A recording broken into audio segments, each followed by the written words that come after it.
Pemirsa tanpa pemandu, dua orang pendaki warga negara asing WNA asal Inggris, Matthew Forster dan Matthew Staples tersesat saat melakukan aktivitas pendakian di lereng Gunung Agung, Karangasem, Kamis 4 Juli kemarin.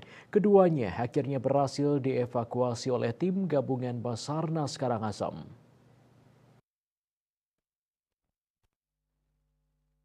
Sebelum dievakuasi, sebelumnya warga Banjar Dinas Yehkori, Desa Jungutan, Kecamatan Bebandem, Karangasem, sempat mendengar suara teriakan minta tolong dari arah hutan lereng Gunung Agung. Keduanya diduga tersesat saat mendaki Gunung Agung melalui jalur Pura Pasar Agung Sibetan. Dugaan ini diperkuat dengan adanya temuan warga berupa 2 unit sepeda motor yang terparkir di dekat Puri Pasar Agung Sibetan sejak Rabu 3 Juli pagi.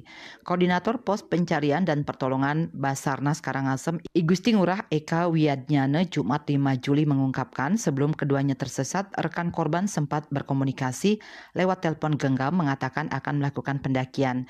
Hanya saja setelah itu rekannya tidak bisa lagi menghubungi keduanya. Kata dia untuk mengevakuasi korban dilakukan bersama tim gabungan dari Polsek Bebandem, Perangkat Kecamatan Bebandem, Perangkat Desa Jungutan, Babinsa Desa Jungutan, Babin Kamtibmas Jungutan, pemandu lokal dan masyarakat setempat.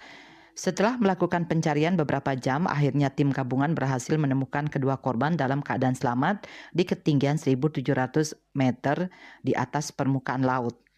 Wiadnyana mengatakan saat proses pencarian pihaknya mengalami sedikit kendala, jarak pandang yang terbatas karena turun kabut dan minim cahaya. Keduanya berhasil dievakuasi ke bawah dengan selamat kurang lebih sekitar pukul 21.26 WITA. Eka Parananda, Bali Pos melaporkan.